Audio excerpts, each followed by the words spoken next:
Right. There we go. Welcome to tonight's Truth Proof show. And great guests on tonight. We have had this guest on last year, if I remember, nearly about a year ago.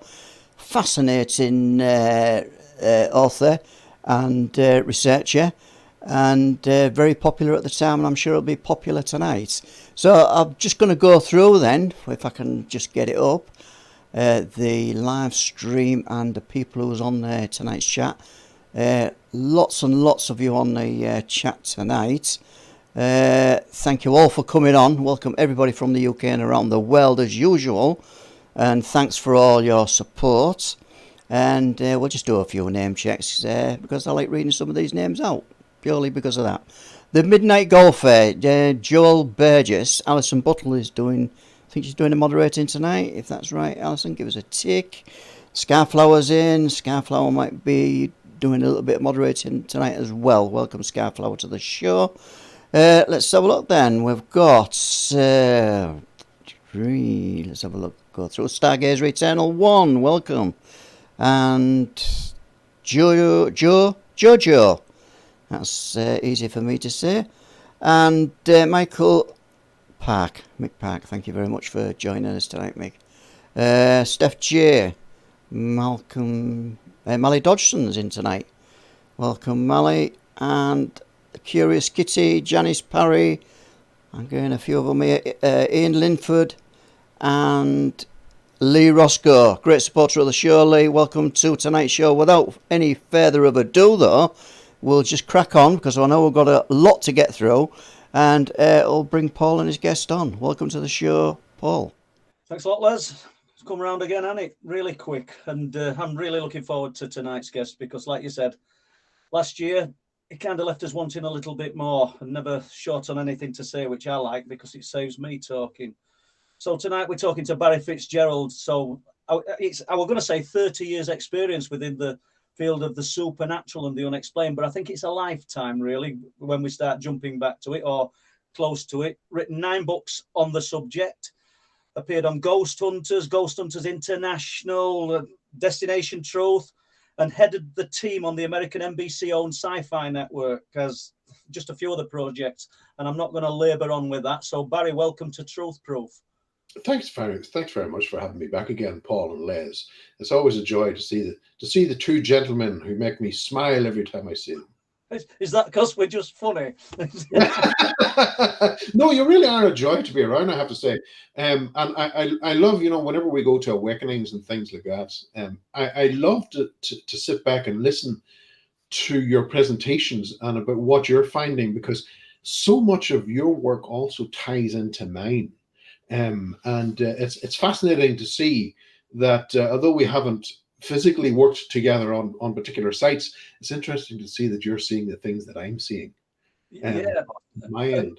And our minds, and I don't mean that we're unique, me and you, but they're open enough to realize that just about every aspect within the full spectrum of unexplained phenomena is connected. And that's what I like about what you're doing and Steve Mira. Mm-hmm. Greatly connected, and that was something that I really wanted to draw home in the last publication of The Deception of Gods and Men. It really showed and exposed this thread that connected a lot of the fringe research fields. And when we take away the way that we would identify that phenomena, the way that it portrays itself to be, we're left with the way it interacts with us. And that is powerful because that doesn't change over time.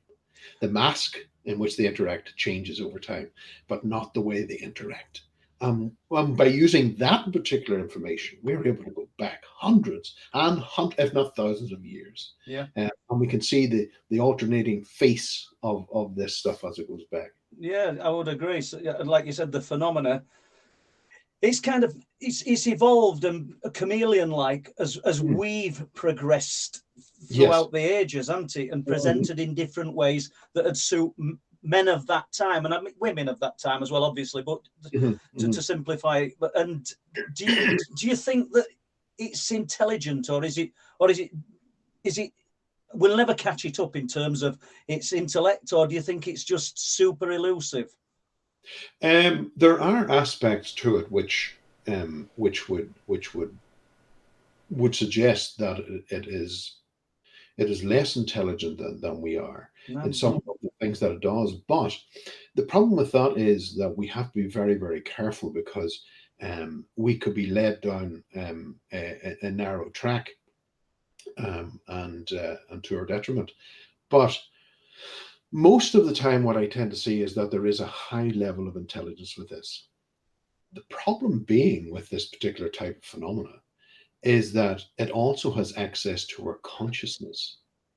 So before we even say what we want to do, it's already intercepted the thought and has corrected its movements accordingly. And so we have to find ways in which we think outside the box, literally. You Uh, spot and, on. Yeah, and I want you to carry on with that, but that's the reason for the title of the second book, Beyond the Thinking Mind, because if we could detach ourselves from what the visual or what we're trying to do, I think we could connect more. Cut across you there, Barry. Apologies. no, you're quite all right. And you know, there is something. I remember seeing a comedian once, and he talked about the differences between the male mind and the female mind, and about how the female mind is a junction of wires and twisted junction and everything else that fizzes and all of that. And you know, he's very, very humorous. But he also said that men have this ability to think in boxes, and when we lift a box off the shelf in our mind, it's only one box at a time. And we open that box and we study what's in the box. And he says we do it when we're fishing. He says we just stare into nothing. There is nothing going through our minds. That is what we need to train, because that is how we go into this investigation with this, in which we're greatly reducing the thought process of our and of course our interaction with this particular phenomena.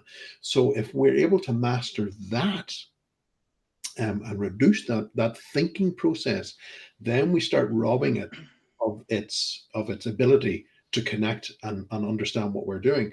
You know, this was something that was seen in many different cases around the world, in which people who set up cameras, they set up traps to try and capture phenomena and everything else, and it always seems to outmaneuver them.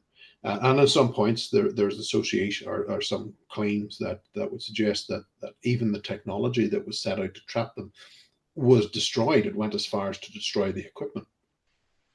But with the likes of electrical voice phenomena, in which people are asking questions and they get the replies and the audio, there have been multiple occasions when investigators have commented that the damn thing answered the question before it was asked.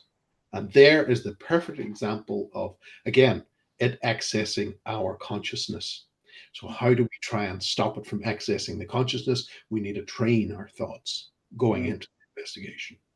You're so right. I mean, it's first time we've spoke about anything like that, and honestly, 100% on board with what you're saying. It's the access, the not the contact, but to gain knowledge and get into the mindset. If that's because this intelligence, we have to bypass our own thought process somehow. And that sounds silly. I don't even have the vocabulary to say what I'm wanting to say.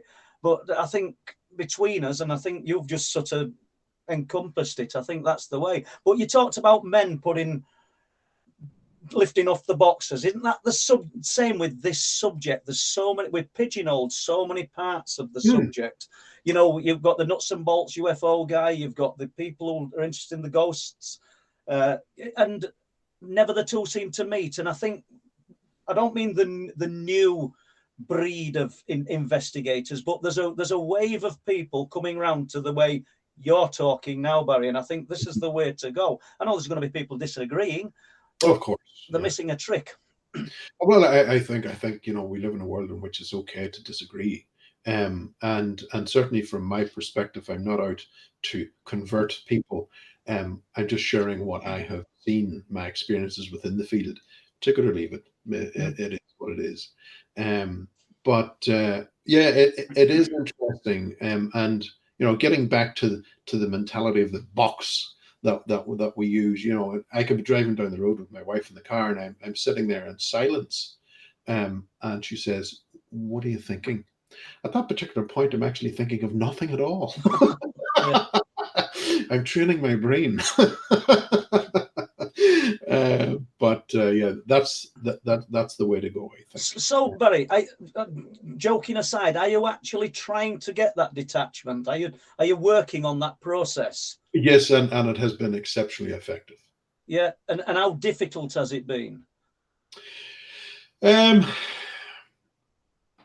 It can be difficult at the beginning, but like everything else, it's a case of practice makes perfect. And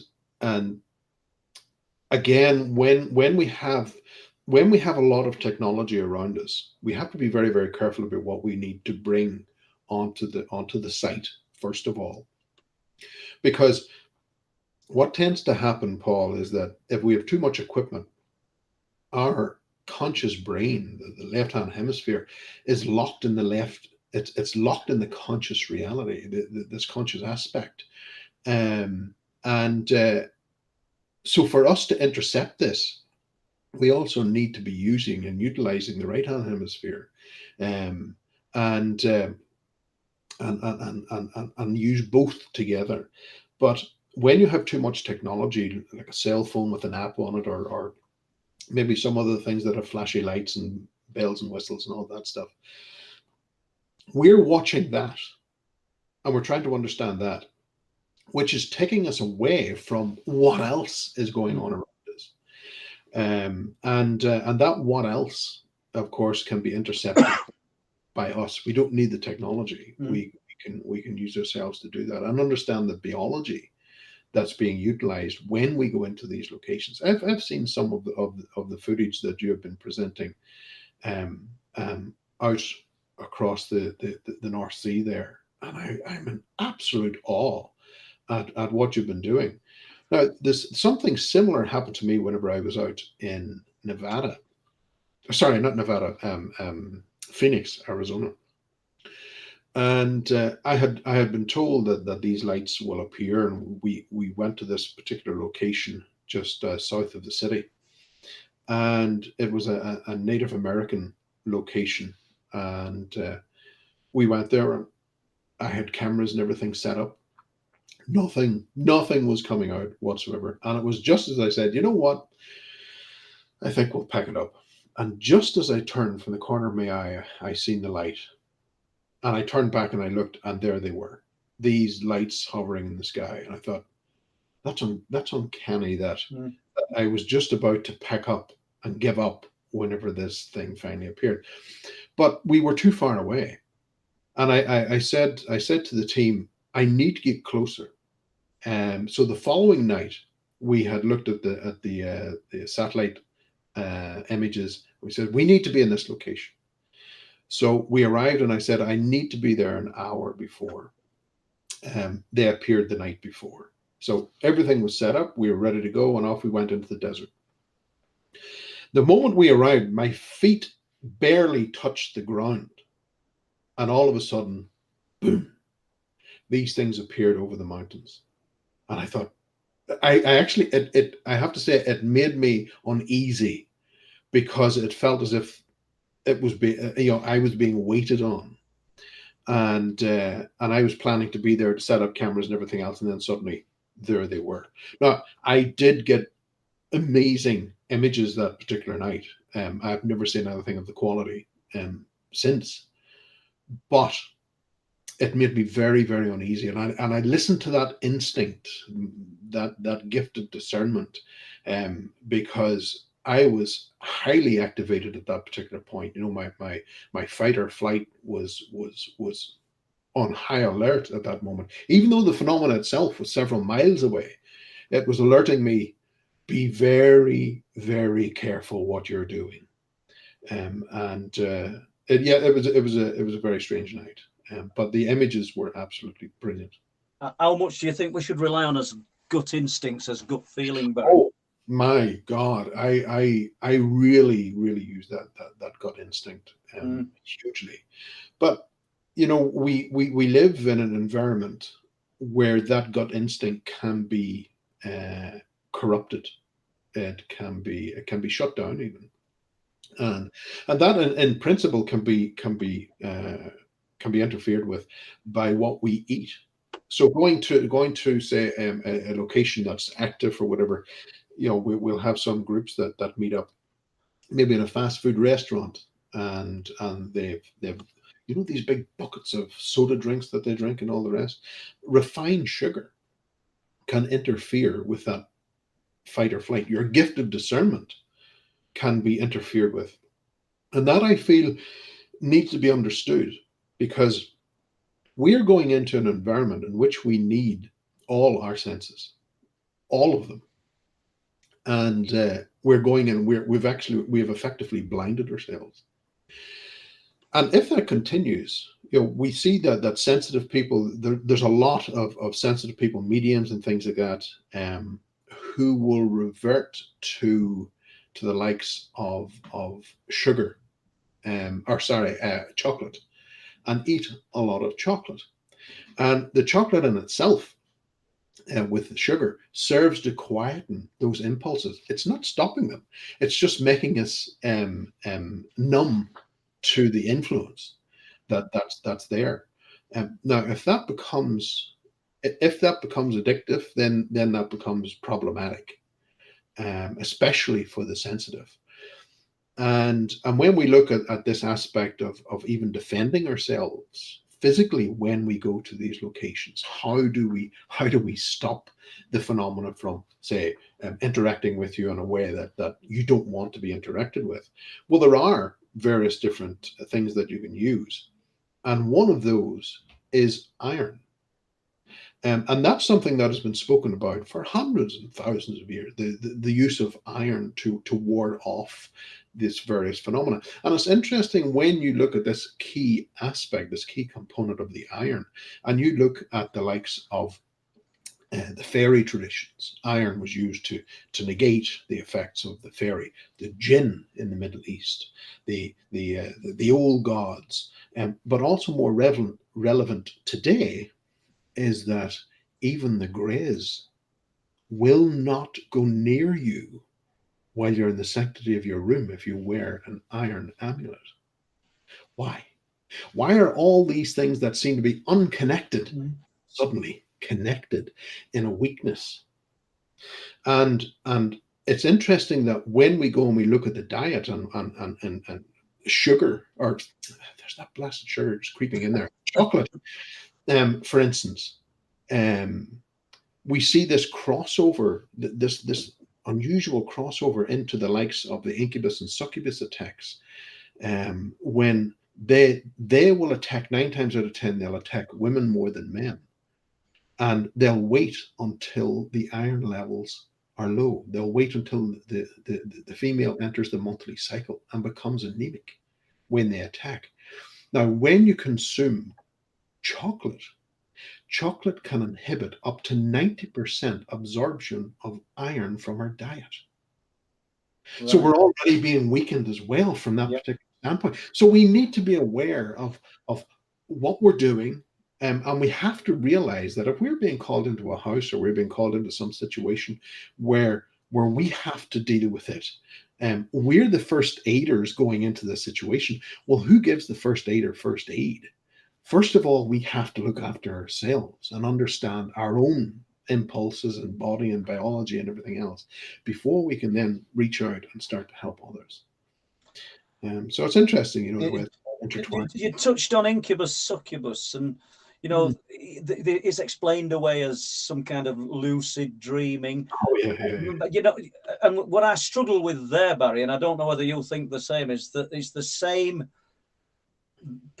thing that everybody's seeing, or a very similar thing every time. I mean, we're not having dreams of, I don't know, something else sat on our chest, or I can't think of anything off top of my head, but it's always the same thing, the old hag or some demon type creature. And they haven't, science or academics, anybody speaking about this, they haven't really got an answer for why that is. Well, you know, from their particular standpoint, academia would state that it's a state of sleep paralysis. Yeah.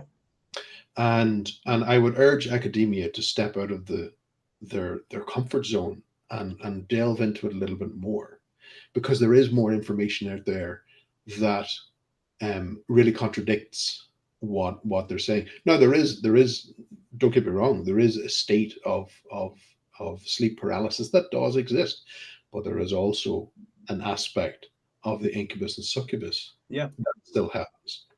But that in itself, again, is just another mask to a phenomenon which is thousands of years old.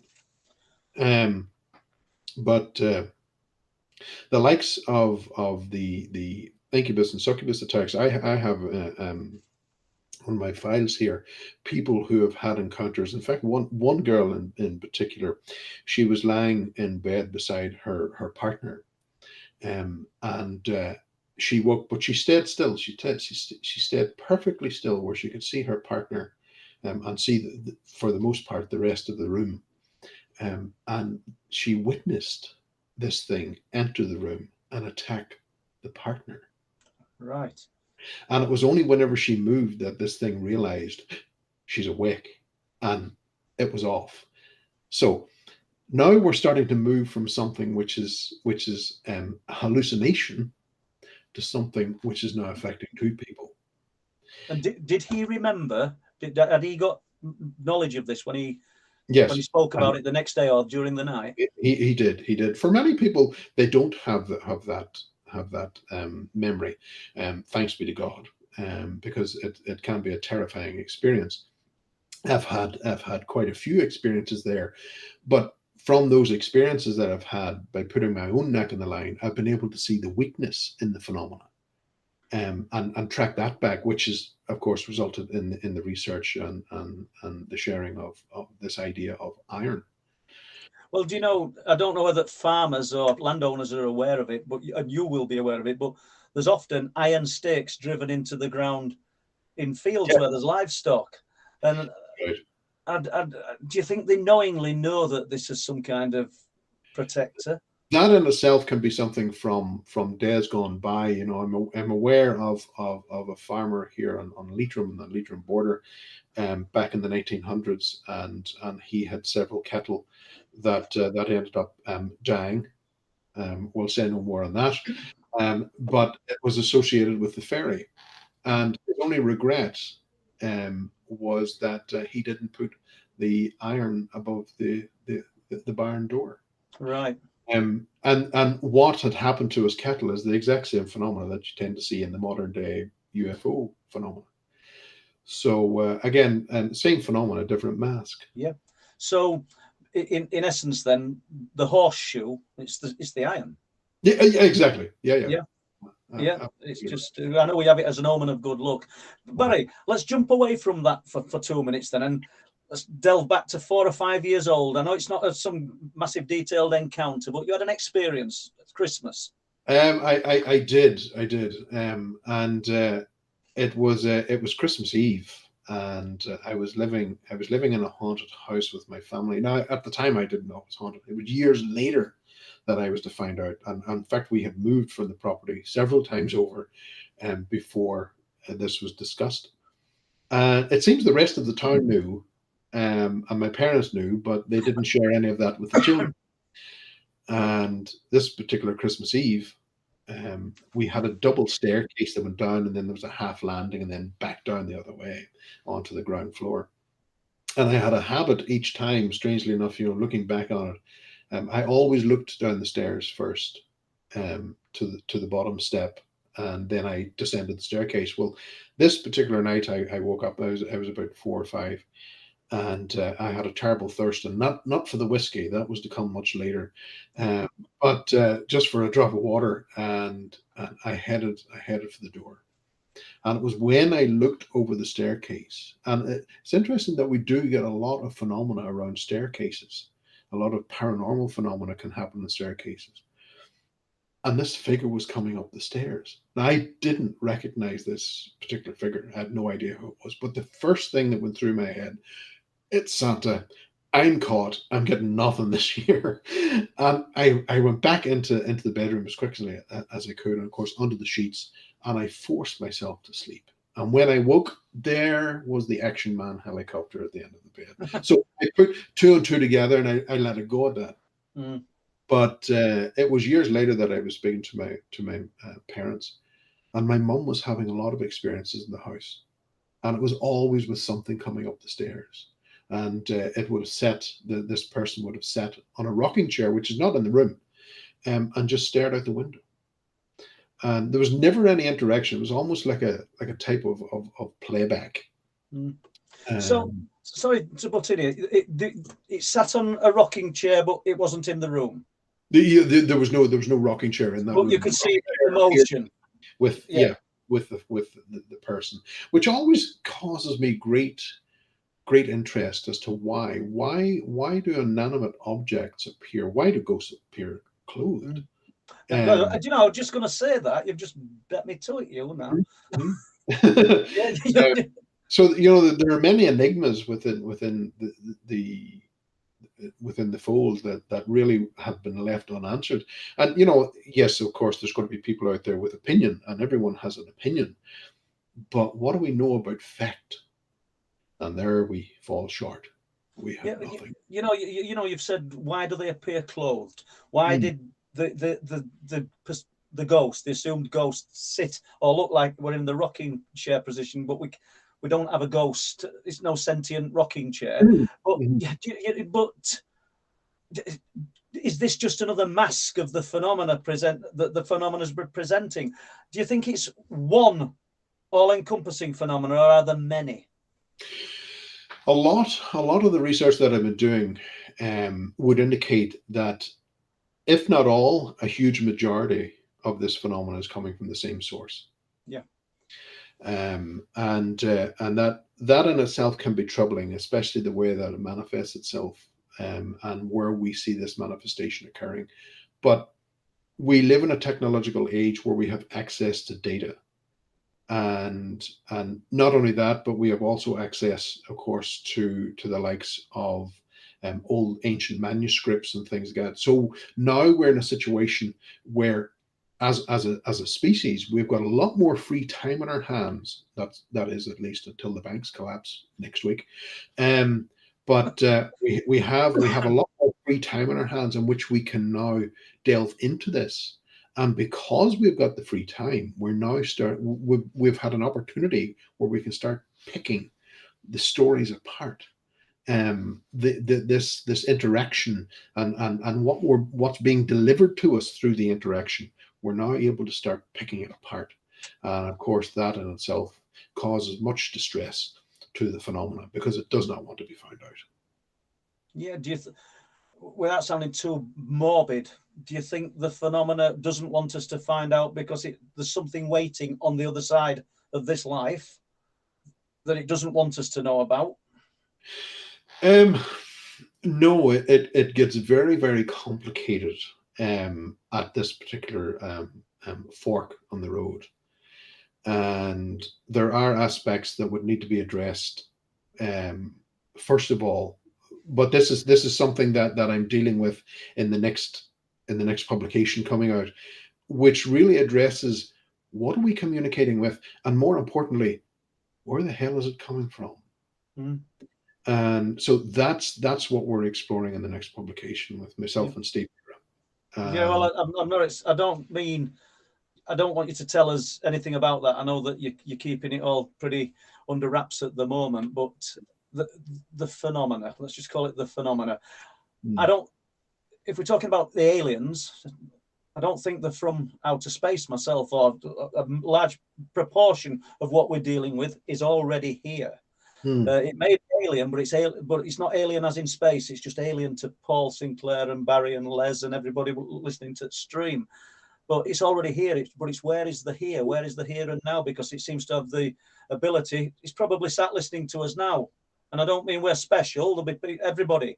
It's all seeing, all hearing, and I don't know how you talked about it earlier, how we tap into that great unknown, how we detach our mind in such a way, because we seem to get access when we're least expecting it, when we're in that state of, I don't know, well, that's general thing what people say. I didn't expect it. Well, last thing I expected to see, and when I stand there on cliff tops wanting to see it, it's not presenting. And you know, it's so difficult. It's got so many hats and so many different faces that it's hard to decipher what's happening half of the time. Do you think, Barry, that you, me, people in the chat, do you think we're creating folklore, modern day folklore?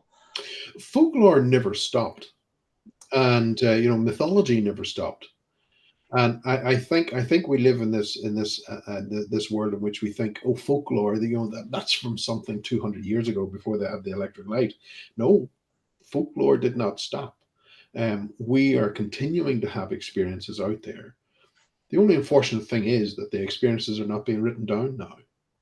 A lot of people don't talk about it. They don't want the you know the things that go with it. But I think that's an awful shame. I think that certainly from our aspect here in Ireland, we used to have the Cayley houses in which the community would have came together and had a music night. And yes, there certainly would have been the old potsheen would have been swallowed a few times, but there was also stories. And those stories were you know we were looking at this tradition in which the oral aspect of our ancient heritage was being practiced within these rooms, within these houses, and those interactions that people were having with especially the supernatural, those stories tended to linger. They tended to those were things that people never forgot. But now, with health and safety, the intervention of the European Union and some bureaucrats in Brussels, those Cayley houses now have more or less come to a stop. So, you know, that pains me greatly that we've lost parts of our heritage here on the island. And I feel that in that it has served the phenomena beautifully, in that no one's talking about it now. And it gives it a free movement, if you like. If it likes to interact, it likes to present on its terms when it wants to present. But on the other hand, you've said that it's now benefited the phenomena by closing things down. I know we're talking about something that we can't prove, but we know exists, the truth that leaves no proof. But what benefit does it get by being closed down if nobody's... Do you know where I'm going with this? If nobody's talking about it, then it's not being brought to the forefront. Yeah, you know, in other aspects, in other ways, it wants to be brought to the forefront by presenting. It comes to the forefront under its terms, not our terms. And by the experiences that people had, you were able to accumulate those experiences, and you were able to filter out the fluff within the experiences and see what you were left with, the raw detail. And in that raw detail, there was value. There was value in that which was much more valuable than gold. But unfortunately, now we're left in a situation in which the phenomena will appear on its terms. And that can be problematic, because if we go past the 20-second rule, and this is something which folks need to realize, that when the phenomena appears to us, if our gift of discernment, our fight or flight, or our psychic center, if you like, you know, various different names for it, if that does not react in the first 20 seconds, you're okay. The phenomena is as it is. It's got a truth to it that works with you. But if your fight or flight kicks in within the first 20 seconds, listen to it, because what is happening to you is deception. So you can either continue to stay where you are, but be aware of the deception, which I have done many times, or you can leave, get the hell out of there. Now, what tends to happen is that people don't listen to that gift of discernment. So their fight or flight is engaged, but they fail to recognize it. They go past the 20 seconds.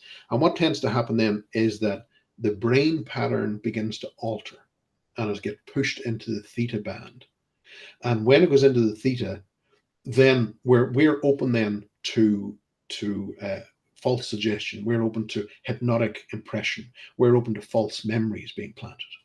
And so that's the situation that we're in. You get 4 or 5 people standing together, and either they see Mother Mary appearing on the mountainside, or they see a UFO fly over their heads. Many of them will report seeing different things. Yeah. The observer phenomena, and that in itself is the phenomena tapped into your consciousness, and that's all that is. And do you think that's the trickster element of the phenomena? Displayed and presenting to different people, and is it presenting what it thinks can create in many instances, because I suppose there's times when it's elation, but in many instances fear, and it knows which button to press with each individual? A huge amount of it is fear, but we misread it because it's gone past the 20 seconds, and the likes of for instance the Our Lady who appears over in Medjugorje in Eastern Europe. She appears every Tuesday and delivers the messages. And as the Pope has said, Our Lady is not a postmistress. And the Vatican is actually called Medjugorje demonic. And I don't like using that name because, again, that's another mask. But they're on the right track, so to speak. This idea that originally when the 3 girls were walking across the field and seen this white image on the mountainside, they were froze in fear. So they're that in itself speaks volumes. Their instincts were screaming at them, move, but they were stunned. It was too late for the girls. 2 young boys came behind, and one looked up and saw it, and he dropped the apples. He was gone. He ran for it, and he was over the fields and miles away by the time they got him stopped. But it was interesting to see the way that the bodies react, and how these shining ones, I call them my nemesis. Are how you they reading my mind? That were coming up next. You've just done it again. how these shining ones manifest and are able to work within our consciousness, and we have to be very, very careful with them. There are good interactions, there are positive interactions that happen, but the problem is, more times than not, there is a deceptive element to it that needs to be worked out. And my thing is, Paul, if the likes in a seance room or whatever, you're dealing with something that's coming through, if it's there for your greater development, it's not going to mind a few questions for clarity. But what we tend to see is the moment that we go, the old Columbo, one more thing. When we do that and we become suspicious of it, boom, it's gone. Yeah, it doesn't have to be found out. It closes down. Yeah. And we see that time, even with the UFO thing, it's the same. And there's an interesting thing again, seeing these commonalities that runs through a lot of the greater fringe research fields. All of the phenomena can be summoned.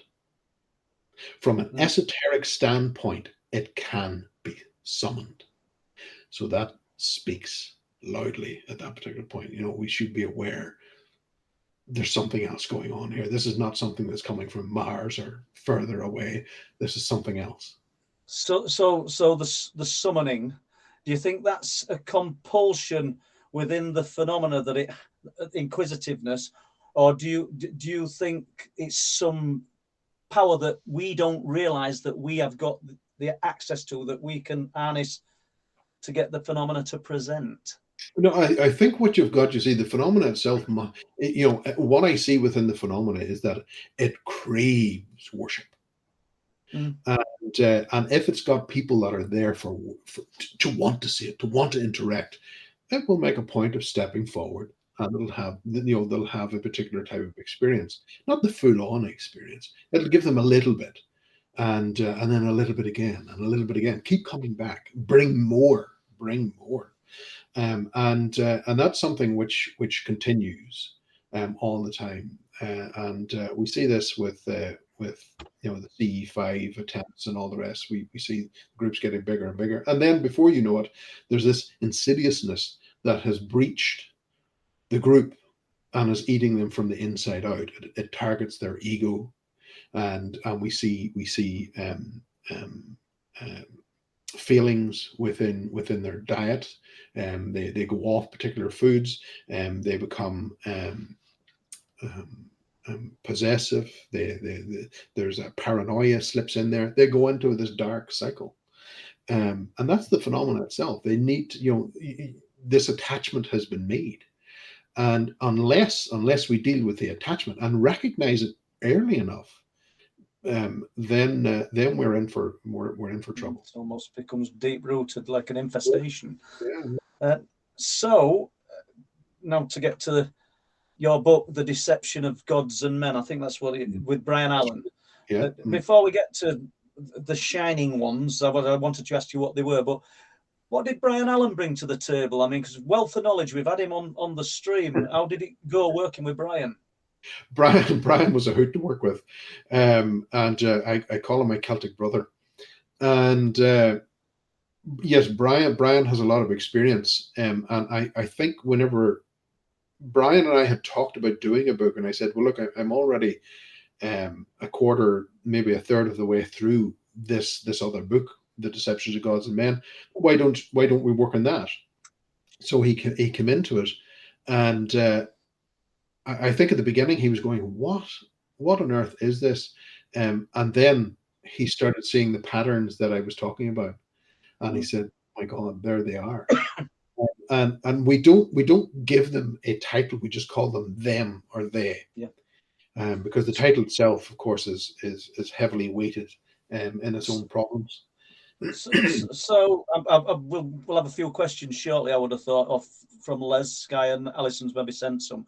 But before we get to that, what are the shining ones? I know you can't say we devote all the sort of stream to that. And are they a portent of doom? No, they're not a portent of doom. But again, the shining ones themselves, they were the old gods. So again, we're back to this wanting to be worshipped. Originally, these things were coming from the heights, and that has been misconstrued within biblical text as coming from above, coming from the heavens. No, they were coming from the heights.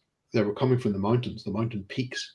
These places were very, very hard to reach, but these were the portals to their place, the portals to the void that lies beyond.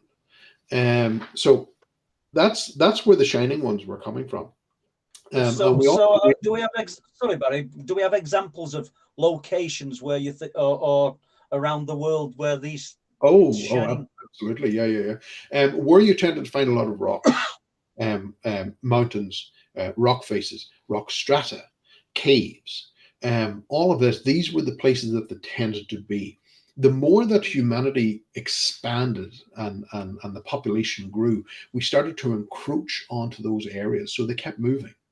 And the story developed, and they kept moving out further and further and further until it got to a point that they're telling us that they're coming from. Oh my goodness, I can't remember the name of the star system that's out there. It looks like a small plow. But they come from out there. Well, we can't test that because they're so far away. At least if they came from, they tell us that, well, we come from a particular island. Okay, well, then we'll go to that island. We'll investigate that. We'll see what these things are. That's not what they want. And when you say they're telling us, is this the witnesses who've come back with information? Yeah. And in fact, there was I'm trying to remember the name of the star system that some of them have said they were. I can't remember now. It's gone in the back of my head. But we also found similarities with an island chain off the coast of Turkey. And again, that was we see this particular place where all the telltale signals are there within its folklore, within the mythology, within the history books, that this was an ancient place of worship, very much like the Greek um, um, um, places there like the Oracle of Delphi, where the people were going to have an interaction through the oracle herself, who she was communicating with these serpents from the void, and of course tons and tons of sulfur in the air and everything else. But that particular type of phenomena is reflective of much older phenomena, and that older phenomena originates from the mound builders. Now, the mound builders, we're able to, within history, we're able to push them back to um, the Ubidian culture, which were before the Sumerians in Mesopotamia.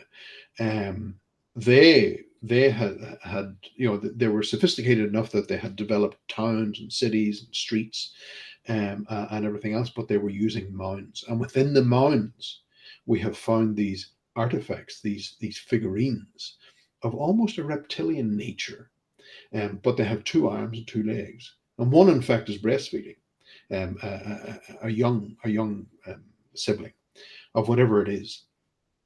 So is it dogs? Is it reptiles? We don't know. There is no written language there to tell us who these things were or what they were doing. But we do see that the mound builders were moving east to west. They were following the movement of the sun. And we see that right across Europe, into England, into Ireland, and across into the Americas. We see this development, but we also see this aspect of the serpent worship and the sun worship very much entwined. And Apollo, of course, replaced the great Oracle of Delphi, but Apollo in himself was also connected with serpent worship. So we just see this new heading in place for serpent worship, which has been remarkable to see that right across that movement right across the planet, and how it has evolved. And do you think that connects to the earthworks that we've got here in the UK and where you live? Without a doubt. It's unfortunate that a lot of the earthworks in the UK were destroyed, with farming and and everything else, and of course the Romans. But Ireland escaped that. I suspect because of the fashion faux pas. We wouldn't allow them to wear socks with sandals. But the furthest they got was into Dublin, and I think that was it. But I've got access to chambers here that predate the Great Pyramids of Giza. Right. And the orientation to the sun, we understand now the frequencies that are used within it, and not only audible frequencies, but light frequencies that are also utilized and have been done and set up by the ancient people. They knew exactly what they were doing. We've forgotten. Do you think then the earthworks, the burial mounds, tumuli, do you think they're placed there because of the location, the actual area itself is an area of high strangeness, or they've been placed there and done summoning and done worship to these shining ones, for want of a better word? These particular places, there were places where you obtained knowledge. You obtained knowledge from the ancestors. It was a connection between ancestral serpent worship, sun worship. You've got all this mix going on within these places. But yes, they were placed on natural places of power, and that certainly was utilized. But there were also places that were activated, from what we can see here on the island, at specific times. So you didn't go there, say, on the 5th of October, when this place was activated on the 21st of June. And the activation time for that is a 7-day period. That's if you get the sun. You know, our weather system has changed, changed terribly. Since the days that they were built. You know, we went from a Mediterranean climate to, God, it rains in Ireland every day. So trying to get the sun can be problematic for these passage chambers. But there was one time, not so long ago, it was about 5-6 years ago, that I was in one of the chambers. I wanted to film the sun entering the chamber at this specific time. Now, it's about a 16-foot passageway into the chamber. And I left a camera in the chamber to film the sun entering this chamber and move its way around. It's something I wanted for a video. I said, okay, I'm going to capture this. There was no one else on the mountain that night. But strangely enough, I also put an audio device in. Not sure why, but I did, and I left it, and I went up to the top chamber, which was a good maybe a quarter of a mile away. And all was good. After the hour, I came down and I reviewed the footage and captured the movement of the sun beautifully as it entered the light box and moved around. Beautiful. So I went home and was editing the video, and I thought, oh, well, I must listen to the audio. Well, I was not ready for what I was about to hear, because within the audio, I could hear the huge pillar stones that held up the roof of the chamber grinding in place. And clearly I knew what I was hearing. It was the huge pillar stones that were grinding. Yet in the video, I couldn't see anything move. Nothing was moving, yet I could clearly hear these huge stones grinding. And shortly after that, there was a drum beat. And boom, boom, boom, boom, boom, boom, boom, boom, boom, boom, boom, boom, boom, boom, boom, boom, boom, boom. This was not coming from my side. This was coming from somewhere else within the chamber. And it wasn't me that opened the damn door. This was opened from the other side. And timing is everything when you're dealing with these particular areas. Now, I went on to review that particular audio and discovered that the people who built those chambers came from Syria and the Middle East. And we know that from our DNA work up in Northern Ireland on some of the human remains. And this particular chamber, which was 16 feet long, they would have brought the likes of drums to that. And the drums were a mimic of the god's heartbeat that they were wishing to make contact with. So we got this boom, boom. Summoning. Boom, boom, summoning, yes. But something else was summoning, because it wasn't us that was doing this. Yeah. Now, the high-pitched one, the higher-pitched one, it was an echo. It was an echo of the original. Boom, boom, boom, boom, boom, boom, boom, boom, boom, boom, boom, boom. It was 0.3 of a second. That allowed me to see that from that somewhere within that chamber, that echo had gone down a shaft of 300 feet, 0.3 of a second.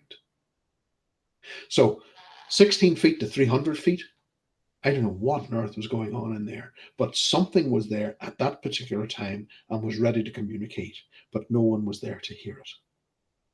Have you been back since, Barry? Oh, many times, many times. In fact, I've been working with developing this particular frequency to work within these caves and various different chambers. And I've been going through some tests, and in fact, I was near Rosslyn Chapel in Scotland not so long ago, when I was in one particular cave there, and just checking the harmonics within this particular system. And I thought, well, I'll try this particular frequency and see what happens. Now, the way I describe it is that as the sound waves are bouncing off this stone ceiling, it's almost if you picture the surface of water, a beautiful, calm water. And every now and again, you'll get this flick, flick of the water. And that's what was happening within the cave system itself, because it was going from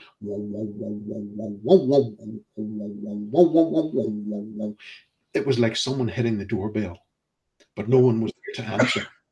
And it was a wonderful experience to be involved in that. Now, I also took one of the frequencies down into it was an old Templar church, and I have to say the caretaker there was remarkable. He just let us go and do what we wanted to do. And I said, I've got some Gregorian chant I would love to hear within the old chapel. Is there any chance? No one else was around. And he says, do what you need to do. I'm going down to the caretaker's hut and I'm making myself a cup of tea. So I was left there.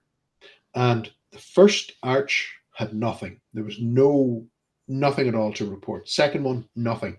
But the third arch, where the altar was, suddenly you got this kickback from the arch of the ceiling and the vibration.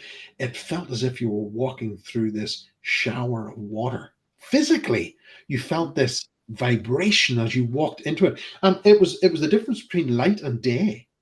And you stepped into it.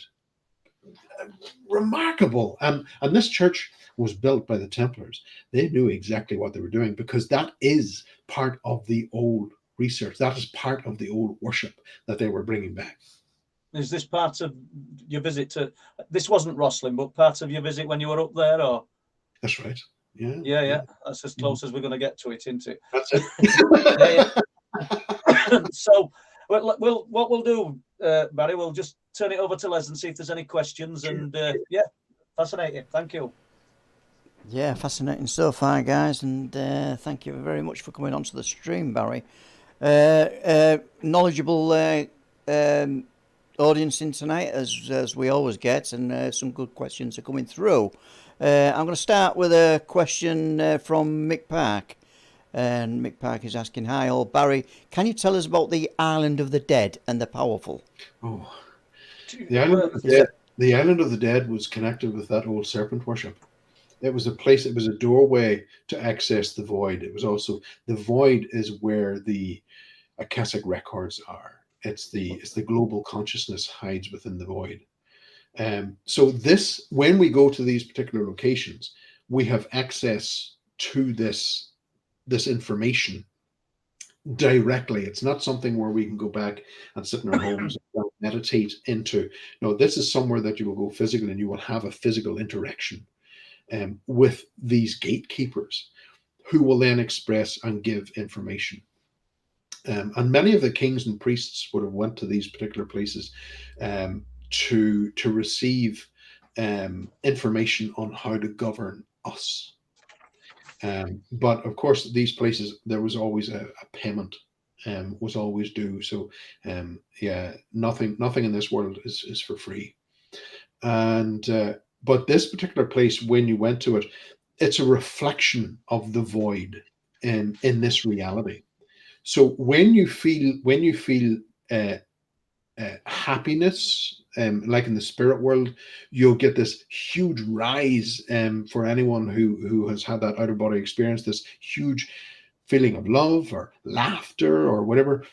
This increases the sensation, but it also increases the sense of fear at some points. And Island of the Dead was one of those locations that I said to my co-author at the time, I said, if I ever come across that again, I'm done.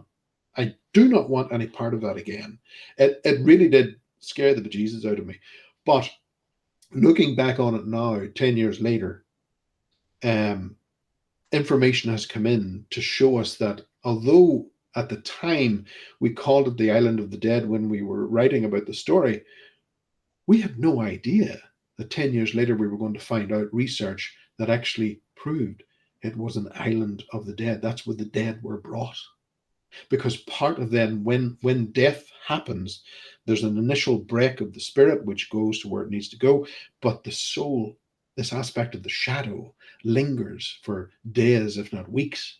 And it was brought to these locations where it finally detached and went to the void. And that particular void has also been mentioned within research by Robert Monroe.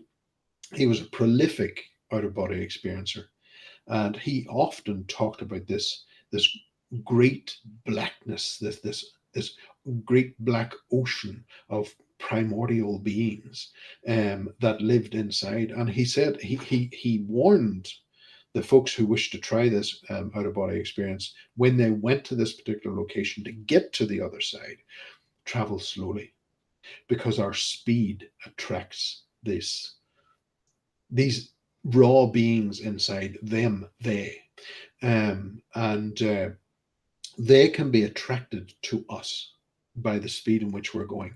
But he also warned, he said, when we're coming back, that we need to be careful that we don't leave the door open, because they can slip into this world.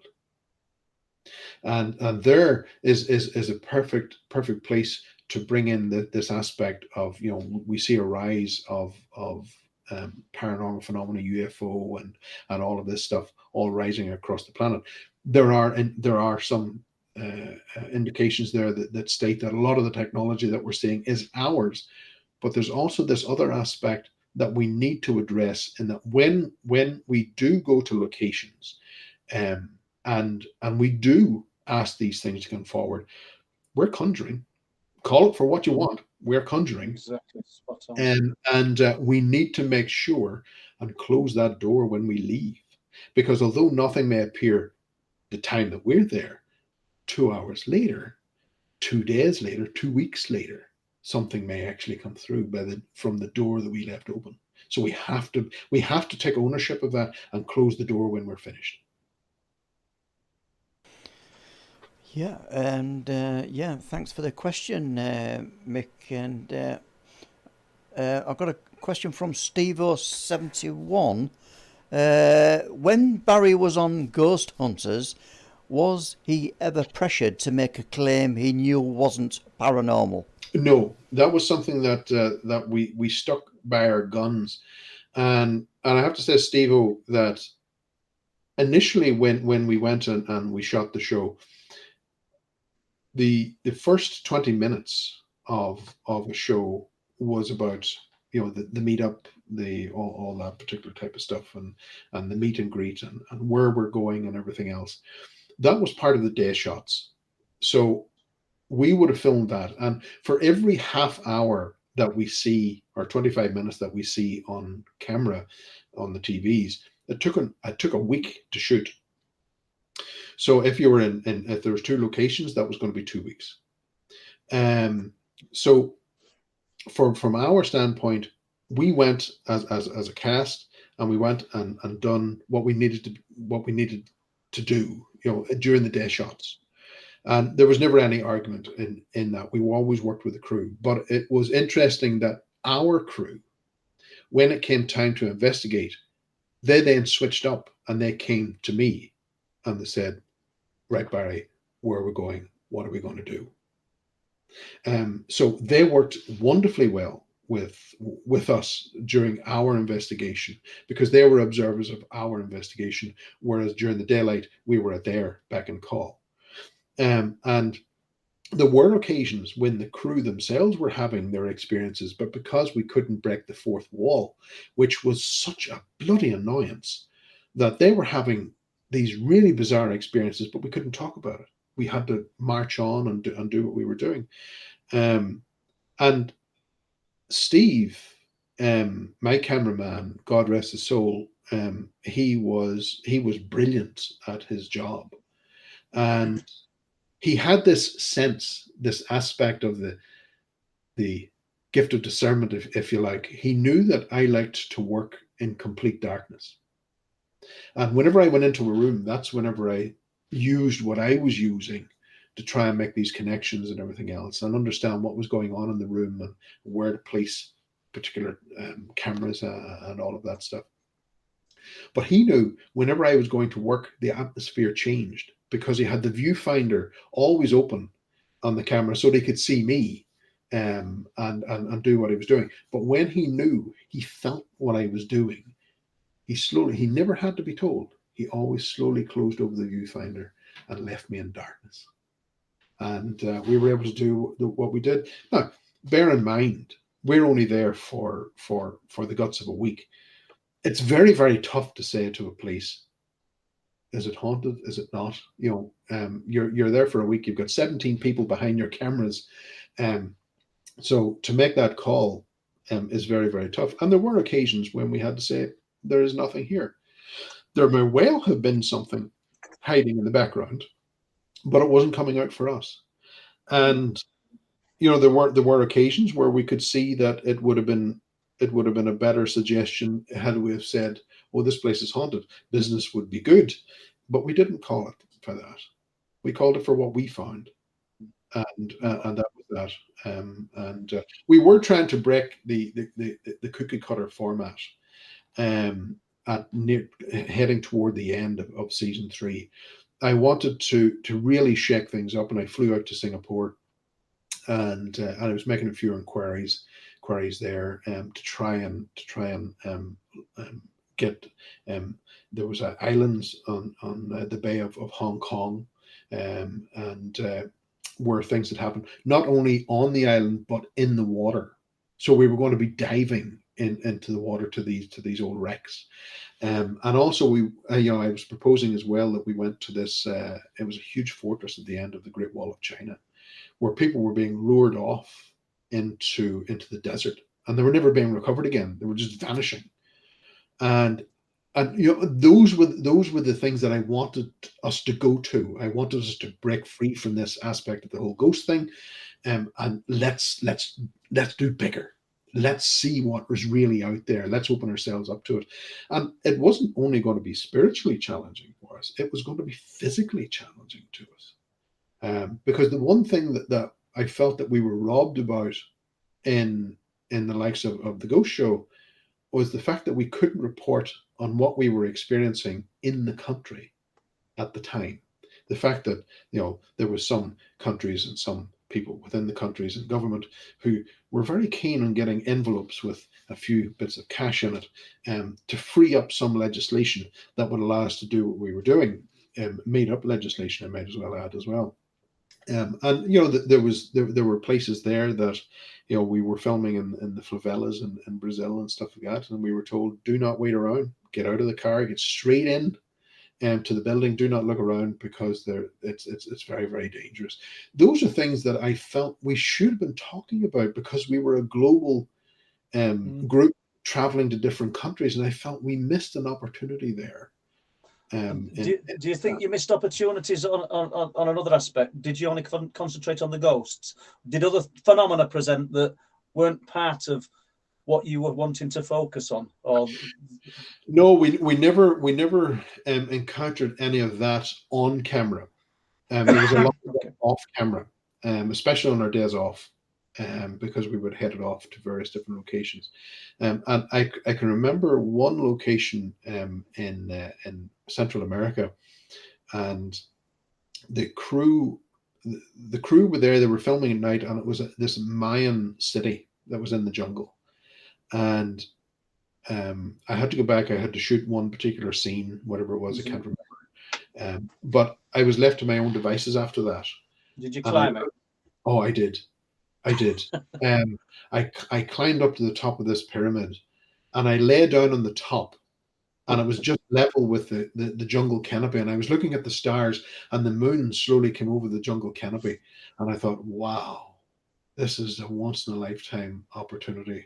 And amazing experiences and things that we did. But there you go. Just before let's ask another question, if there is any. I've got one that Pat, who came into our Zoom last week, she went very well, and everybody is happy to say that she's on the mend now, so all good. But Pat's got a question for you. I don't know how much relevance it's got to what you're talking about, but she always provides us with something. How much influence do you think Vikings had on the development of Irish lore, as in folklore? They had a certain amount, but not that much. Ireland itself has been inhabited for thousands of years. In fact, the people who had built our passage chambers, as I said before, were coming from the Fertile Crescent, across. Now, not in their hundreds and thousands. I'm not saying that, but that particular aspect of worship and everything else was coming across with them.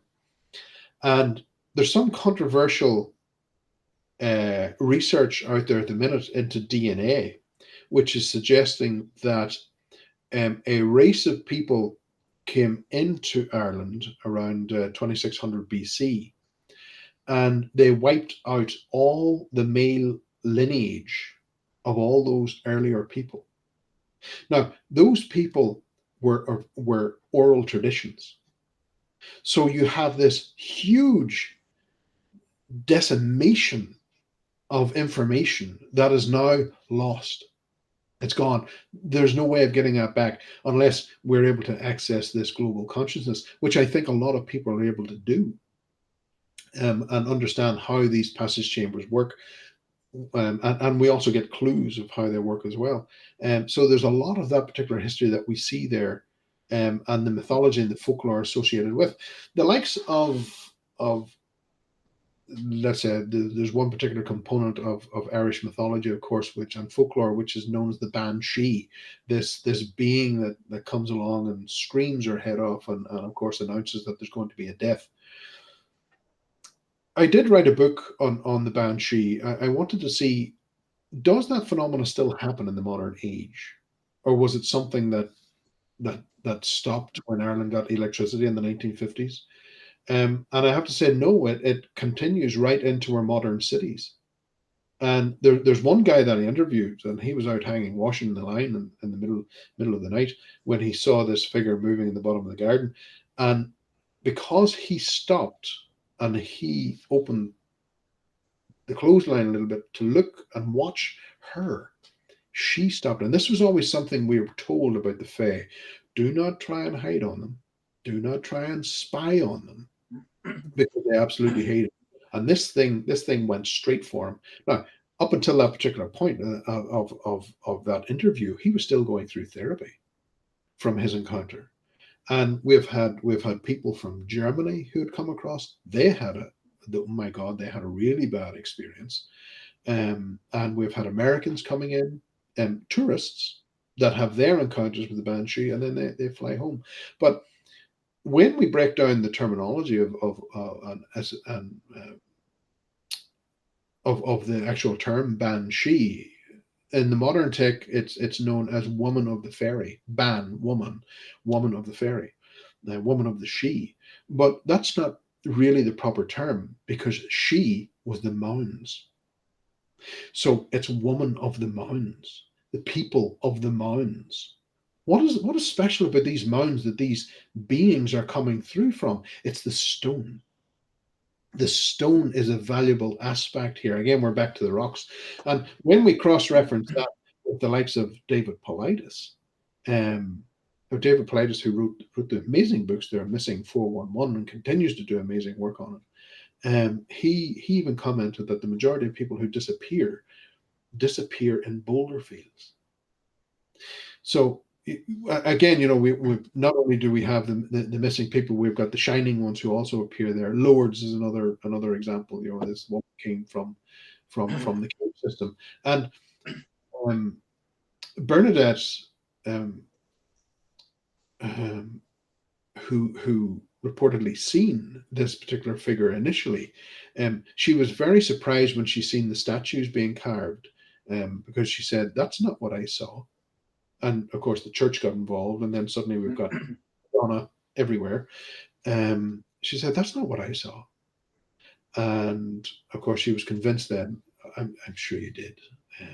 And you've got people coming from everywhere. But what they fail to note is that in the beginning, in her notes, she refers to the being as that thing. In her words, that thing. Not mother of Jesus. No. That thing. She referred to it as that thing. So, and we've got people who are going there, and again, it always loves the worship.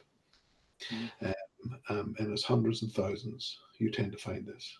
And even within the small seance rooms, you will find there'll be phenomena happen, and it loves the adoration. Adoration. more people in. But the moment that someone goes to question it, someone goes, wait a minute, nope, game over. It retracts. We'll Uh-huh. see if Les has got any more questions, Barry, or thank you. Yeah, I've got a question from Lee Roscoe. What is the strangest case you have investigated, Barry? I would probably have to say, because of the whole historical aspect to it, it would have to have been Dracula's Castle. I was in, it was with the show, we were investigating the castle up in Panari, which is in the foothills of the Carpathians. And initially, we were to go up and try and approach Vlad Tepes, or we know him today as Dracula. We were trying to reach his essence that may have been up in these ruins that his grandfather had built initially. And the night before, I had a very prolific dream, a very, very detailed one. And it was this woman standing on the backs of lions. She was furious, absolutely furious that that we were going there. And I remember in the dream thinking to myself, what on earth is she on? What's she? I haven't done anything wrong. Why is she screaming at me to get the hell out of here and all the rest? It made no sense. But anyway, the following day we ended at Dracula's Castle. We were there that night filming. We tried every trick in the book to reach Dracula. Nothing. Not even so much as a mouse fart on the EVPs. Nothing. But it was interesting that when I directly switched from trying to reach Vlad and went to this persona, this woman on the backs of lions, I got a Class A response, and it just simply said, "Leave now." And at the time, we never heard it. We went on and did our thing, and then we ended up wrapping up early because there were literally nothing else there. It was 10 years later that I find out that Vlad's father was connected with the Order of the Dragon, which we were told was an order to defend Rome against the Muslim invaders. And that was that. And its symbol was, of course, the circular dragon eating its own tail. Now, I often wondered why this woman appeared. And it turns out that that particular symbol is something from Babylon. It is an ancient occult symbol. And again, connects us to serpent worship. But when we looked at this particular woman who was standing on the backs of lions, it turns out it was, I believe, it was Astarte, which was the Babylonian goddess of war, who stands on the backs of lions. And that particular, I believe that particular group of people had access to that particular knowledge. Vlad himself was given over to the Sultan along with his brother Radu. So he certainly would have had access to that particular type of tradition and culture, of occult practices and everything else. So it's not that strange now when we consider that we would find something like that. But I just wondered, does that still go on today? And do you believe or think that vampires existed in the sense that we look upon them in films and movies? Well, when you go back and you have a look at the early vampire and prior to Bram Stoker and things like that, you go back and you look at the original the Greek aspects of vampirism. They ate the internal organs. They weren't draining you from the neck or the big toe. It was the internal organs that they consumed. But the internal organs consumed or contained the body's powerhouse of adenosine triphosphate, which is a stimulant. And from what I understand, that if you become addicted to that particular stimulant, it can be more addictive than crack cocaine or crystal meth. So that in itself, there may be some suggestions there as to, well, there may be a form of vampirism which is very different to the one that we know today. Yeah. So, and does that still continue? Well, I shall leave it there. But it's interesting to see when we go back far enough, we start seeing this other aspect, this change occur. Yeah. I don't know where Les wants to go next, because I do want to go back to this castle, but I'm conscious that Les might have some more questions. Yeah, I might just be able to get. There's a couple of questions here at this point.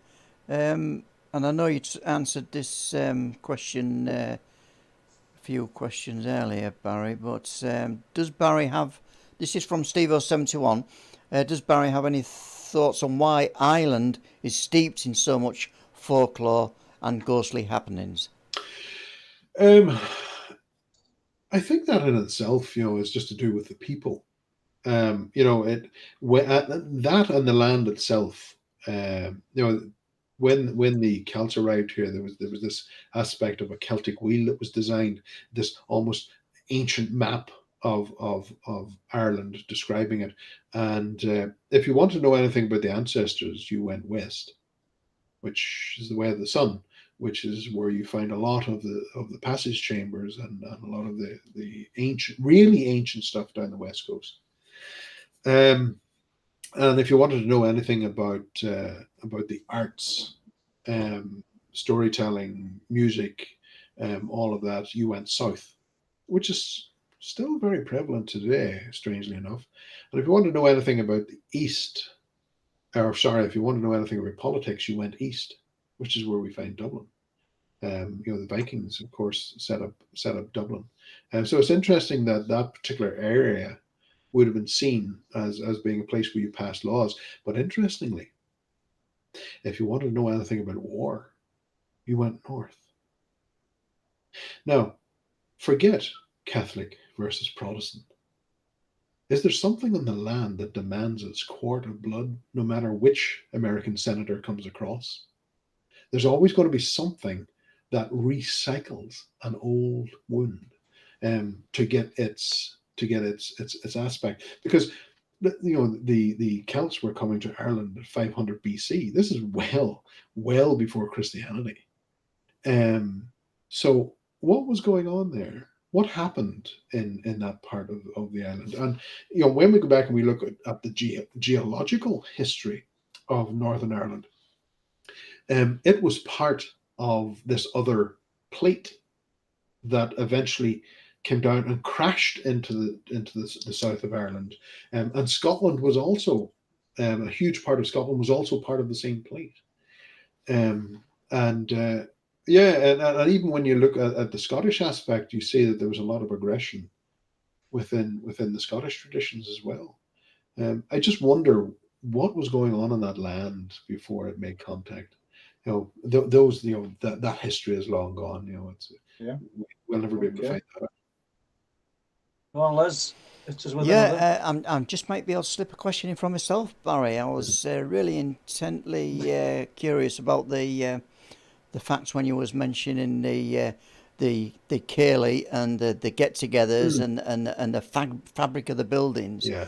Because I'm thinking the folklore is embedded in the. Is it embedded in the brickwork? Is it embedded in the structure of the building where they have these Cayleys and recite the stories? Because I'm just leading on to where we are now with electronic communication. It could be where we're at a point in time where all this is completely lost forever. Well, that's the thing, if God forbid that we would ever lose our internet servers and things like that, because we would be we'd be crippled as a society. Our history would be gone, all our data would be gone. So hopefully that won't happen, and we'll find some way in which we can at least try and keep it safe for the next several generations. But yeah, it's hard to know, Les. There are aspects in which the oral traditions had its value, and the stories continued. But of course, it was that in itself was very volatile and fragile. Um, so when you lost the people, you lost the stories, and that's something I also saw whenever I was investigating, making a few inquisitive ventures into the Solomon Islands, and I knew that they had stories down there of very strange and bizarre phenomena within the forests. But whenever I was making inquiries into it, my face was nearly sliced and diced by some of the locals there, who said, "Well, why do you want to know? You're obviously going to make a lot of money out of this." And I said to myself, they obviously haven't written any books because you make damn all out of it, unless you can sell it to a movie maker. But it wasn't for me. It wasn't about making the money. It was about keeping the history, keeping that those stories alive. And when I tried to make this particular argument that I'm just simply wanting to record the stories, they said no. There are stories to record. And I said, but you're not recording the stories. Then they will die with us. And I thought, wow, um, that really was very shallow. But it happens. And the digital age, allows us to do that. But the digital age could be just as volatile, or sorry, fragile, if we disobey our sun gods. It could certainly cause a lot of issues. Yeah, thank you, Les. I noted last week Lorraine had asked some questions, and has she asked any this week? Have you got any through from Lorraine? We'll just squeeze one in, can we? I'll just scroll through. When I start scrolling, I lose my way. I lose my way sometimes. But let me go down, and I've got a few questions. You scroll down, and I'll go to the little bit where Barry can tell us about Lorraine Groves. Yeah, I've got one from Lorraine. Yeah. Okay. Go on then. I'll get this one in. I've really nothing against you, Lorraine, when you send your questions in, and it was a pure mistake that I didn't read your question out on the last stream. That was my fault. So that's just my fault. So, right, Lorraine Groves, Barry, as I haven't read the question, I haven't pre-read the question. So, has Barry visited New Grange? If so, did he find any anomalies or come across any strangeness there? Yeah, New Grange is a huge timepiece, and it was a place in which the sun again enters the chamber. The chamber is designed in a way it's almost like a cruciform, and this is a pattern that we tend to see throughout. And New Grange is part of a trio. You have New Grange, Duth, and Nuth. So those are the three different mounds that are there. They were built in a huge positive magnetic anomaly. It's one of the biggest within Ireland. And of course, those are places that we tend to see a lot of this strange phenomena happen. Meath is no stranger to paranormal phenomena in all its courses. In fact, in Meath, you've got the Witches' Hill, which again is another hill filled with passage chambers, ancient passage chambers. But you got to make that effort in going to these places, and that brings us back as well to this idea of the early temples being in high places, being in places that were hard to reach. We also see this custom within Japan. There's a tradition there. I can't remember its name offhand. Shogundu, I think it's called.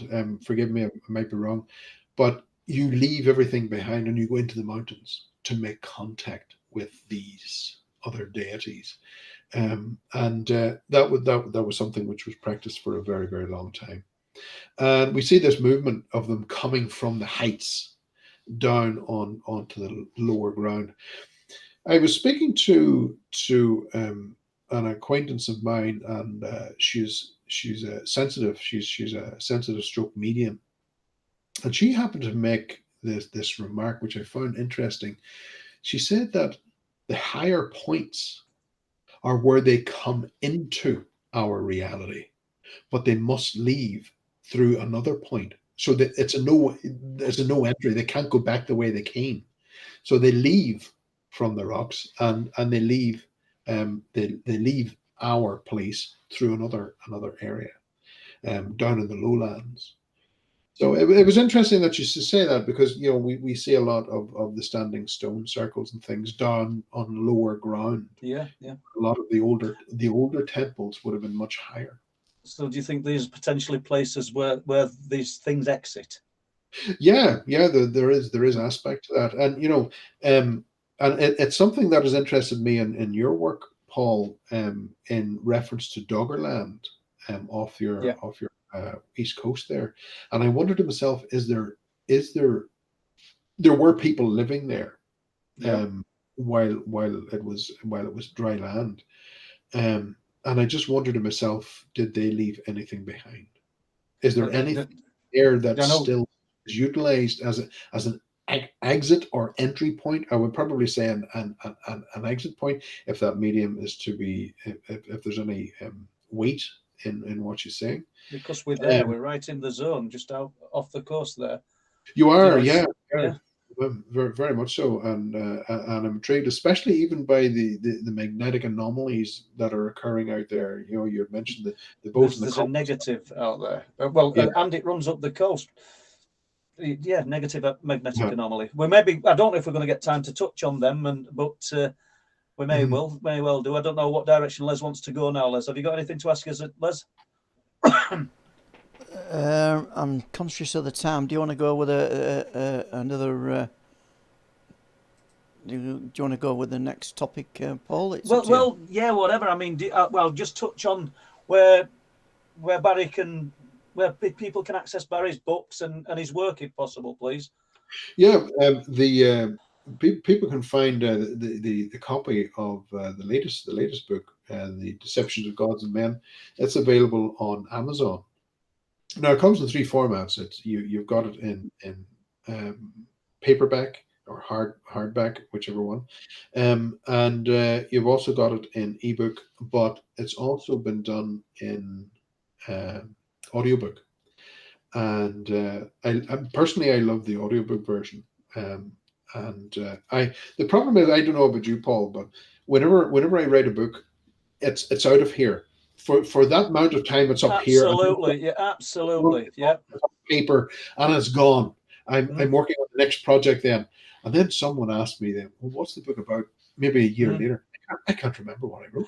I'm glad you've said that. I'm so pleased. I went on a podcast, Whitley Strieber and Whitley on Dreamland, and he said to me, Paul, on page 96 of Night People, and I'm thinking, oh my God, I haven't a clue what's on page 1. And that sounds silly, but it really is. It's gone. It's past. Yeah, once it's out of my head, it's on the paper and it's gone. I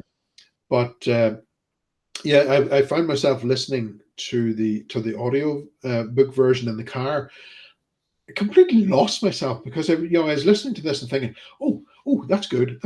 Oh, did I write that? Fantastic. And then suddenly I copped on, wait a minute, I'm the bloody idiot that wrote this. Yeah. It's crazy. It's crazy, but I can relate to it. I really can. So yeah, and do you have a website, Barry? Yes, I'm considering just dropping the website, because a lot of the stuff goes through what do you call it? Amazon. So I said I might drop the website, but the website is charmstealer.com. So anybody who wanted to contact Barry Fitzgerald with an interesting story, interesting experience, where would they get you? Oh, they get me on Facebook. Right, I don't really use Twitter that much. I have it, but for the most part, messengers is the way to get me, I'll eventually get to you. It just depends where I am. I could be up a mountain somewhere, or on the lake. The boat's getting ready now to go out onto the lakes, so there's some exploration being done there. There's a place that I was filming at last year, in July, and there's a portal out there, and I interviewed several people who had an encounter with giant serpents in the water.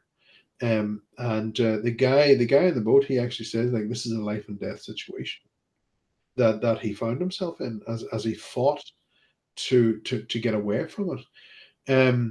There was video footage from last year as well, of this UFO that appeared.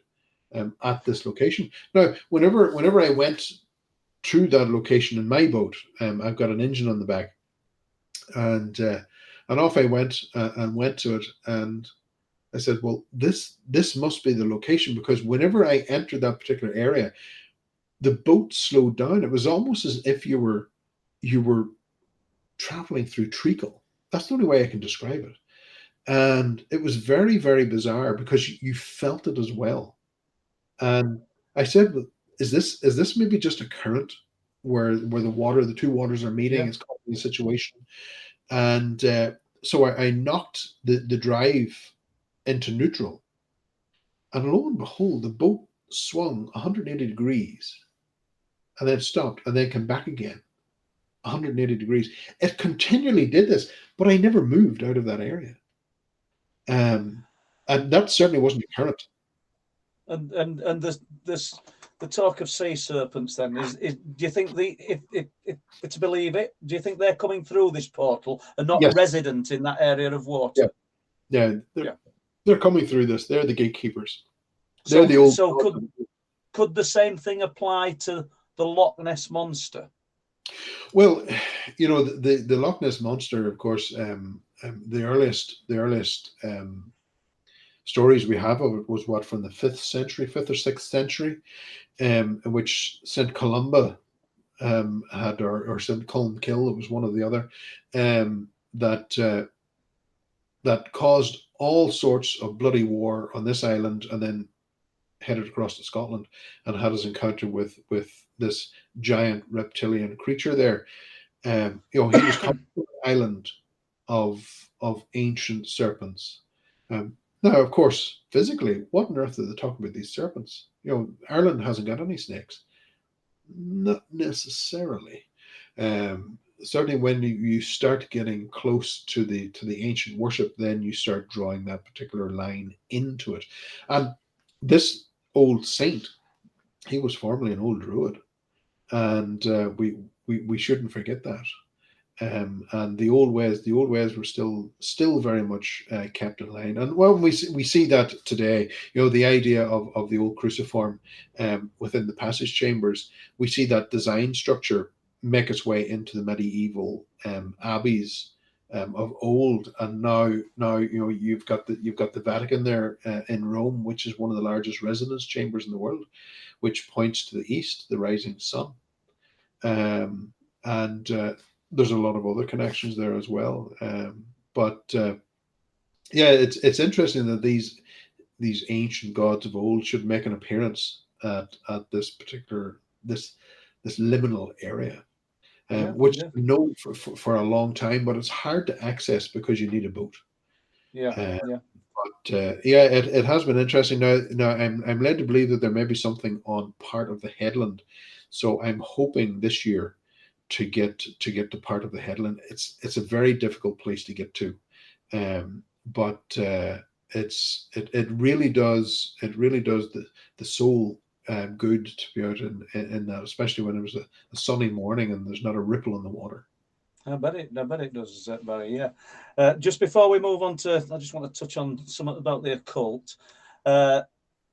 Next week, I think Les will correct me if I'm wrong. I think we've got David Caton on, so he's going to be talking about his research, and he doesn't do many appearances anywhere now. So I think we're quite fortunate to get David. And the following week, or within a couple of weeks, we're going to be focusing a full stream about Wolflands. So anybody with any questions, we'll try as best to sort of kind of answer them, because we're in a good position with the documentary now, as in it's complete. Please don't ask us when it's going to be appearing anywhere, because I think Barry might tell you as well that seems like there's a massive wall we've got to sort of start climbing now to try and find a platform for it. Other than that, my books, you can get them on Amazon, and you can get them on eBay, and the Kindle. You can get the Kindles on Amazon, and you can get the paperbacks on the website truthproof.uk.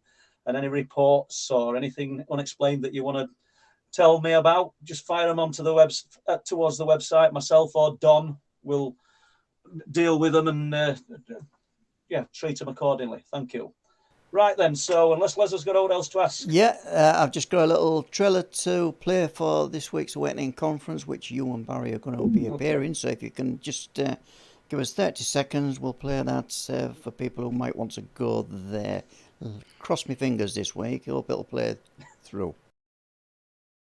Hello, Paul Sinclair here, and I'd just like to say that I'm very much looking forward to speaking at the Forbidden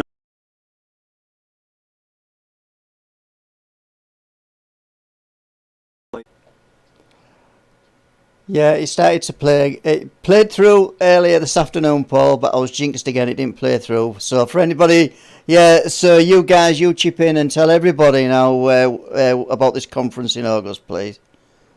He's far better at this than me. I can't remember dates. I'm sorry. The Awakenings event is happening in Manchester, and it's the last weekend in August. And there's going to be a huge amount of speakers this year, covering all sorts of topics. And we look forward to meeting you there. Get your tickets because they're selling fast, from what I'm led to believe. And if anyone wishes to stop by the table and have a conversation and maybe share their story, I am more than willing to sit down and listen. And I say I'm always approachable, so don't worry. No matter how small and irrelevant it may seem to you, it may contain some vital information that can cross several dots within our work. Great stuff, Barry. Yeah, and thank you. Cheers, Les. Thank you very much. So, I've got a question. The world of the occult. Do you think the world of the occult focuses and enhances the phenomena? Let's just throw the net wide. Or does the phenomena give it what it craves? I think, personally, I think that a lot of the esoteric world, we're being played. Because I'll give you an example. During a seance sitting, we're told you have to be in darkness, or you can use a red light, small red light, but primarily in darkness. You got to try and figure out what's going on, and they'll come around and they'll touch your hand, and you grab their hand, their cold, clammy hand, and you'll follow it up to the elbow, and then there's nothing after the elbow. They manifest this arm that grips you. Small UFOs appear. Even a grey alien has made itself known within a seance room. So all of this phenomena occurs in a seance room primarily within the darkness. You go back 30 years and you find that in Livermore laboratories, the scientists there were having their psychic experiences, the very same psychic experiences from the folks were having in 1995. They were having back in the 1990s, or sorry, the 1970s. But they were happening in daylight. So why are we forced to work in darkness when they can, if they wish, appear in daylight? So I feel that we're being played. We think that we're creating these safe environments. It's not. It's for us. It's not for them. Did you say 1985? No, sorry, 1995. 1990. What in 1995, Barry? That was that particular series of experiments was the skull experiments. Yeah, yes. I thought that's what I was thinking. That I thought that's what you were alluding to. Yeah, the phenomena that was happening there was absolutely amazing to see. You know, the likes of a newspaper, for instance, that appears, and the newspaper is covered from the 1940s. It shows St. Paul's Cathedral in London with a lot of the smoke and everything else around it during the war. They took this paper and they got it analyzed, and they found out that the paper is no longer made like that. That paper design was used within that from the day. Yeah, and the ink as well was also something that was unique to that particular time period. So you're not going to go to the local shop and say, okay, we're going to print this and make it look like a newspaper and set it down in a dark room. No, this thing was pulled from somewhere, and it manifested there. But That particular paper was put into a sealed box, but it was aging at a rate that we couldn't even conceive. It's that kind of draws parallels to what happened at Skinwalker, if we're to believe it, where they shot the wolf and the lump of flesh blew off it, and it deteriorated at an incredible rate. There were things that were happening. There were things that were happening in Skinwalker, but we really need to be asking more questions about Skinwalker. Initially, a lot of the encounters that were happening in Skinwalker were just hearsay. There's no proof for this phenomenon. There's not even a photograph of what happened in the early days. Now, what I was able to see through my own research was that a lot of the phenomena, like that area in itself, Skinwalker sits on a huge positive magnetic anomaly which stretches 80 miles. That valley became known within the 1950s as the UFO Alley, but that coincided with them drilling oil. The deeper they went, the more the phenomena appeared. And now we're being told, there's this allegory that's going around that states that, if you dig in the wrench, you break the ground, you're going to attract this phenomena. There may be something in that, but to the level of the phenomena, we really need to be starting to question and analyze and scrutinize what we're being told, who's telling us, and why. Yeah, because, well, without being too derogatory, some of it's not for the right reasons. We've watched the TV programs about this and similar, and we see them go to a break when there's something fabulous in the sky, and when we come back from break, it's not really that fabulous. I'm not boasting here, people, but I've filmed things this year, February 7th and the 14th, that they'd have made TV series about these items, and far more spectacular than what we're looking there and jumping about thinking it's incredible. But I mean, does that sound like bitterness and sour grapes on my part? It might do, but it's the truth, Yeah, don't get me wrong. There is phenomena that's happening there. I had my own experience there as well. Yeah, I would like to hear about that, Barry, before we close the Skinwalker one down. Well, the thing is about that particular experience, I have similar experiences in other magnetic anomalies. So it's not just Skinwalker. Whatever this is greater than Skinwalker, but it is connected with what's going on under our feet. There is a direct connection there of something that's going on. We also shouldn't forget as well, all these people that had been dying mysteriously and cancers and everything else. There is a phenomena, a weather phenomena within the valley that within winter stops the fumes from escaping. So those industrial components are being breathed in by people and everything else. So that's having an effect on our biology, but it's being made out to that it's something more supernatural. Well, it's not whenever we look into it. But from my own encounter, I have no experience with snakes, physical snakes. The spiritual ones I can deal with, but the physical ones I know nothing about. I don't know where on earth you find them or whatever the case may be. So whenever I was there, I was walking over this hill, and the team were behind me who I had gone with, and I left them alone, and I started to walk over the hill to get to a particular fence line. When suddenly it was almost like walking into a wall. This thing approached me. Now I couldn't see it, but my God, I knew that it was there, and it was so overbearing. That I thought, I'm in serious trouble here. Now, in my defense, I simply took a step back and put my head down. I showed my submittance to it, that I wasn't there to do any damage. I wasn't there to do any harm. And it more or less stewed with me for about 30 seconds and then moved off. And then I was free to go and do what I was doing. Now these things they talk about. There were stories on the ranch that they attack dogs. I've had my experience where dogs are attacked here in Ireland. Is that because the dog's more perceptive? No, I suspect what is coming down to, Paul, is the smell.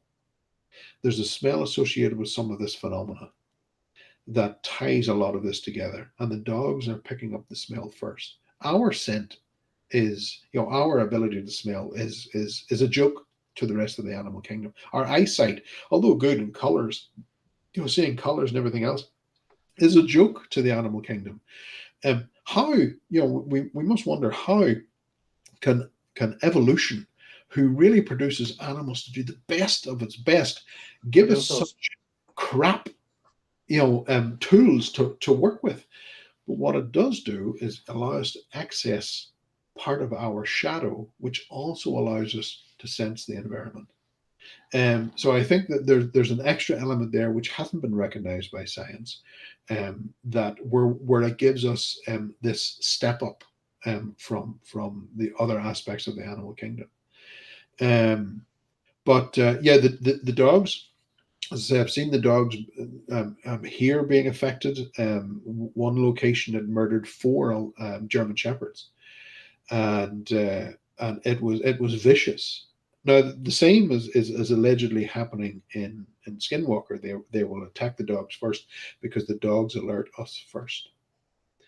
So we see from the actions of the dogs something's not right here. So then suddenly we become alert. We're switching on at that particular point, and I see that with my own dog. I've seen her in situations. There's a forest down the road from me, and I was there one day, and I was walking along the water's edge when suddenly I realized you get the sense that you're being watched, and it was early, really early in the morning, and I knew no one was going to be around, and I stopped and I looked up into the tree line which stretched up the mountain range, and I couldn't see anything, so I shrugged it off and I walked on, and that was with my old dog. And when we got Mina, the new dog, I took her on another path through the same forest. Again, early in the morning, and the sun was just coming up over the horizon. Beautiful morning. Suddenly I activated. My instinct had cut in, the fight or flight, the adrenaline was going up, and the hair was going up the back of my neck. And I stopped and I thought, what's this? What is this? And it kept me at arm's length, so I wasn't able to tap into it to find where it was or what it was doing. But the little dog run past me, and the hair was up on her from the tail to the neck, and I knew she picked up on it too. Mm. So there's something there, and animals have a way of picking this stuff up, and I think part of it, if not a majority of it, is to do with smell. Smell. Mhm. Yeah, I think you're right, and the activation. It's just a word, but it's a good word for it, and Yeah. I felt that. Oh, the actual fight or flight and actual real fear. I Yeah. felt that up on them cliff tops Uh-huh. once in particular, but no more than a handful of times, and Yeah. it is you do know when it's happening, but you haven't I haven't a clue why, but I know I've got to get out of the area, and Uh-huh. it is a strange one. Yeah. Just want to just take you back, and it's not really paranormal, but the castle, Dracula's castle. So we've all Yes. got a sort of vision of what it looks like. I suppose we could Google and have a look what it looks like. But what's it like inside? Um, well, there is no inside. Everything's out now. That's why. Yeah. So Yeah. we're a ruin. Yeah, yes, very much so. And it was unfortunate that there was an earthquake there, I think around 1981 or something like that. And part of the castle dropped off into the river below. It was about 100 feet below. So really you have a round, or you have a square tower within a walled complex. Now, at the time, Dracula was having a hard time, and with the German Saxons, and when money's involved, there was a lot of people were out to make the money and ruin him and everything else. So he was taking care of that, and he captured a lot of them and marched them miles and miles, to work on this particular castle to reinforce what his grandfather had started to build.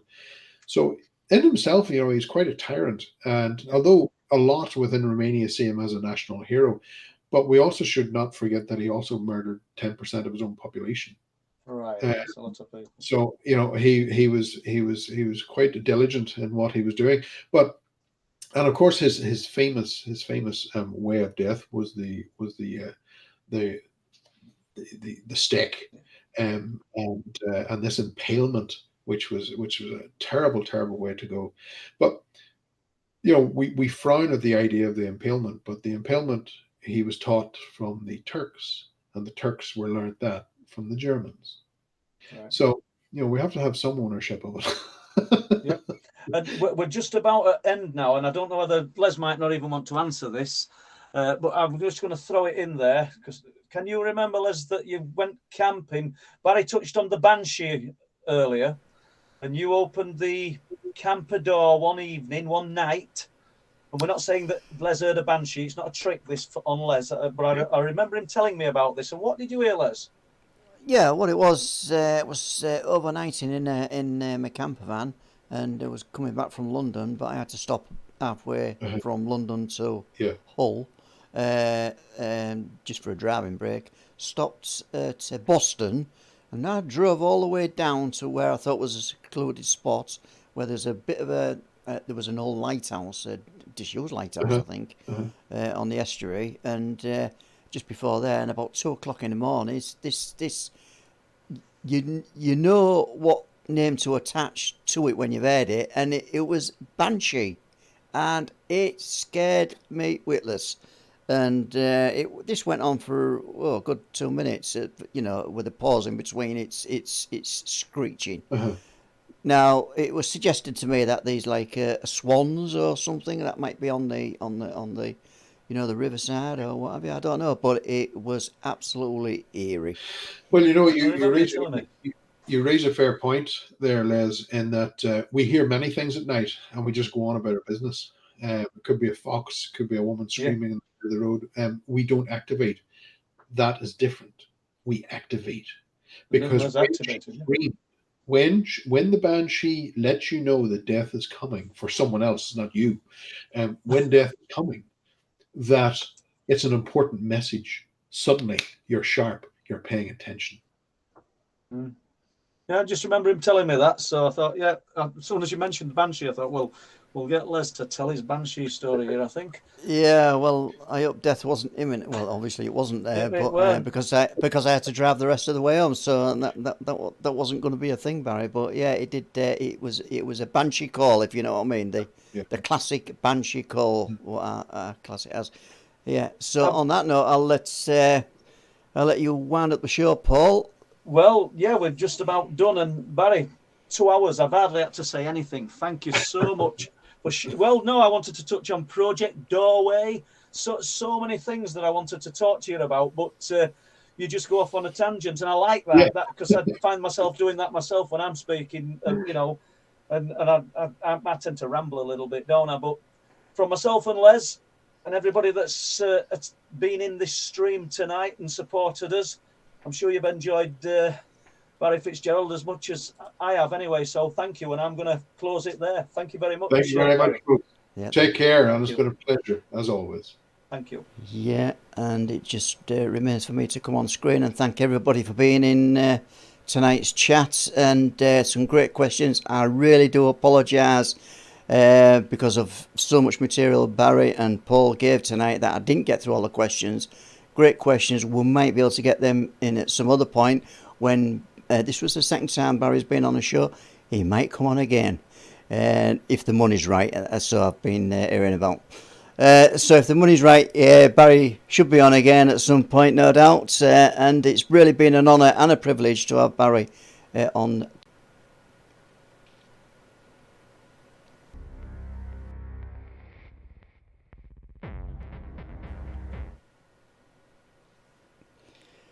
Well, there's no audio on, guys. No audio. Barry. Appreciate it, Barry.